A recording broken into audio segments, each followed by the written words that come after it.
went to the bathroom, and then you know what she did? She used this like I would have, because the people we didn't see would have also left. There was a lot, everyone got up to go to the bathroom, and then when you go out to get to the bathroom, you have to look for the correct gender bathroom. That's a whole other 15 minutes.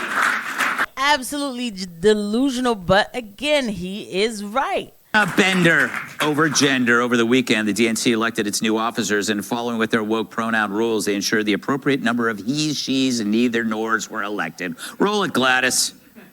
Our rules specify that when we have a gender non-binary candidate or officer, the non-binary individual is counted as neither male nor female, and the remaining 6 officers must be gender balanced.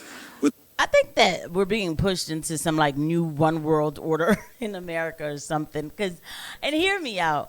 I'm making a little bit of a joke, but I'm like, it's just, what are Democrats doing, bro? Like, you know how we're always like, oh, you know, there shouldn't just be a 2-party system, or maybe not. We're always like that, but like people say that. Dog, I think that we're moving into a 1-party system really quickly, because what is this about? I saw this clip too, and I'm like, yo, these people are still on this. They didn't take the hint. What is to become of Democrats? Insane. With the results of the previous elections, our elected officers at this point are currently 2 male and 2 female. In order to be gender balanced, we must add 1 male, 1 female, and 1 person of any gender. Of any gender. That means you, Jamie. That was the opposite of clear. So how will this all work? As we must elect a candidate of any gender, as well as 1 male and 1 female vice chair. We will first ask members to elect a candidate of any gender on the first ballot. After a candidate is elected on the first ballot, we'll have 1 officer of the 3. So we will know which position is filled of the 1 male, 1 female, and 1 vice. I don't even understand this algebra that's happening here. So, of course, we have Tyrus getting ready to slam the left, slam the trans lunatics, and slam everybody who's involved with this. Like, what? I don't know. What is this? Carry the 1, take out the 2, 3, gender, 4, 5, 6, 7, and 8. These people sound insane. They sound crazy. And they deserve to be mocked and shamed, tarred and feathered metaphorically. I mean, because what is even happening here? Thank you to everybody whose eyes just landed on this video. Please don't forget to hit the like and subscribe button and the notification bell. I mean, okay, let's get with it a little bit more. But this guy is confused. Like, look at what they're making men talk.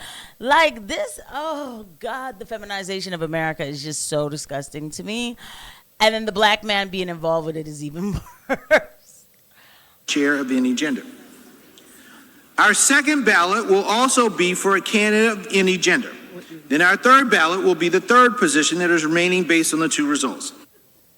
Now, you know what's funny about this? Do you notice what's missing? Where is the sign language person? Committed suicide. Why? I don't think that guy really wanted to do that, but there is a fear of the contempt. So you have to do this kind of like virtue signaling theater because you don't want to become the object of all the contempt either. And that's all the Democratic Party is today. Yeah. It's virtue signaling. I mean, I felt when I was watching that I was watching a Star Trek convention. Yeah. I mean, Democrats and the left He's right, because it just looks insane. Have this crazy cartoon floating around in their head that we live in an oppressive society and that they are the rescuers of this intersectional matrix of oppressed peoples who are on stolen land and whose, you know, highest calling is the exaltation of queers in Palestine. Yeah. I mean, it's insane, and it has birthed what is just nothing more than an identity politics on the left, which has, you know, produced things like DEI, which are race preferences. And, you know, it's extraordinary. The people who they are doing this on behalf of don't support it. You know, you can go back to the 1970s and 1980s, and you can poll the black and brown communities. They have been opposed to gender preferences, race preferences, identity preferences for 50 years. Oh, I'm glad he knows what I've been talking about for the longest time, actually. Now, the thing about me is, like, he's, you know what, y'all, it's no surprise or question how I feel about the situation, the crisis, the massacre, the slaughter that's happening in Palestine. But the point that he just made there, I can understand why he said it, because I have heard black people say that black people are the Palestinians of America. And it's like, no, you're not. Okay. Like, this is why nobody takes anything y'all say seriously. Like, y'all are not. And so he's right when he makes those points that he's making about the left. Like, they take it so far that it's like nobody's taking you guys seriously. And 50 years, yeah, he's right. In the past, you know, anytime you look at the pictures of all the sit-ins and all of that, you will notice one pattern. It's always young people. Always young people. Because they get them in the colleges to get them worked up over things that adults aren't worried about. And like I've said before many a times, that black folk were not against segregation. They had their own businesses and things like that. But nobody ever wants to talk about this. We're just supposed to take the history given that I have a dream. That was his thing. Not everybody was with that socialism or that communism. Not everybody was with it. And it's just that simple.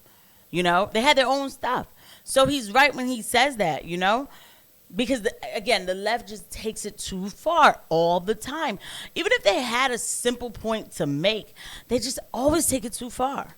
There, and then she comes back. I feel like she was like, this is a perfect time to go to the bathroom. I'm not going to miss anything. Because I still don't know what he said. Neither do I. And it's just, who is this for? Yeah. Who is this for? Because it's not for anyone, as he would, of any gender, as he would put it. Yeah. Right? Nobody's helped by this. No. It's ridiculous. It's nonsense. The fact that it didn't Maybe help- Republicans are helped by it. Yeah, definitely. I want more of this.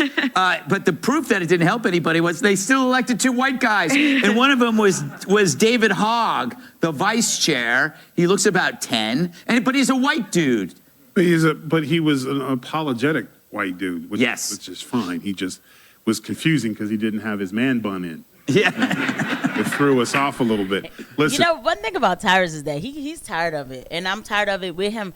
You know, it's like, yeah, in order for a white man on the left to get any kind of play, they have to be so apologetic, and I hate that for them. I really do.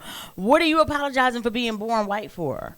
You know, like, oh, I was privileged. No. Like, when I first heard this kind of talk, and I thought I was on the left, and then, like, when people were saying to me, like, oh, you know, I gave up my privilege for you because I know that I grew up in a good house and you did. And I've had a lot of leftist women tell me, like white women tell me that, and I'm not doing a whole white black thing. I'm just saying that they've been lied to and told that that's how they, you know, to connect with people. It's like they've felt pity for me because I grew up in a bad home. And I'm like, sis, I never really clarified, because I just feel like I'm not solidifying the conversation by saying, no, I grew up well, because then it gives kind of some sort of basis to what they're saying. So I kind of laugh. But once in a while, I'll be like, no, I grew up in Florida with my dad. Like, you know, and I know people who grew up in single households and they still have amazing American values. Like, well, what are you talking about, basically? So, yeah, the whole apologetic stuff is just, people get, it's just so fake now. It's not right. It's just, again, not right. there's not enough weed in Humboldt, California, or Oregon to understand the words that was coming out of his mouth. And I think, I also think it's important that he was letting everyone know, former chair, that he could not wait to leave this job. Okay, so he read that, and yes, Kat, she went to the bathroom, and then you know what she did? She used this like I would have, because the people we didn't see would have also left. There was a lot, everyone got up to go to the bathroom, and then when you go out to get to the bathroom, you have to look for the correct gender bathroom. That's a whole other 15 minutes. So the great bathroom search for your gender alleviated you from hearing that was coming out of his mouth, because basically he was like, if you have to get elected first. That's the one thing I learned from that, because you could get elected and be like, I'm in, but oh, you're the third man elected, so you're out. Yeah. Unless I identify as a non-binary llama, then you're in. Yes. And then and that's absolutely delusional, but again, he is right. Like, that's completely delusional. Byron, when they just have to sit there? I guess so. I don't know. You're non-binary, Jamie, in that neither sex likes you. Okay. I don't disagree with you. I don't think that's the word for it. But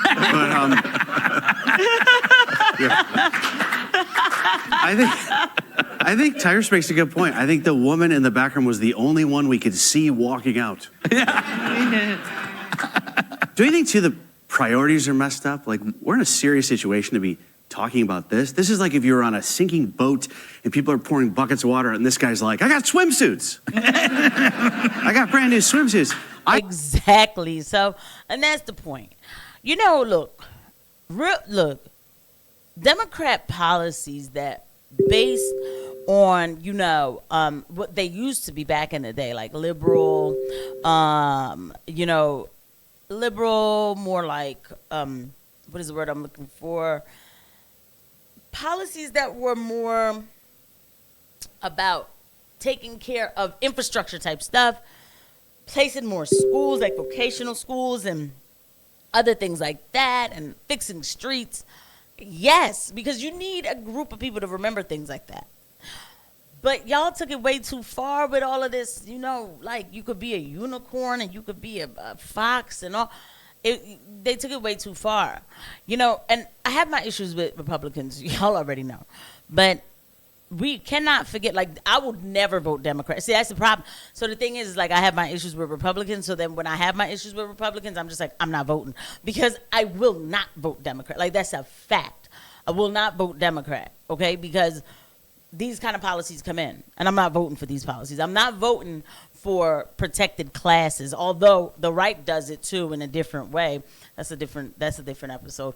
But I'm not voting for protected classes. I'm not voting for, you know, because you're trans, you get to take away stuff from other people and all of this delusion. I absolutely, the D in Democrat now stands for delusion. I'll see you guys at the next one. Bye.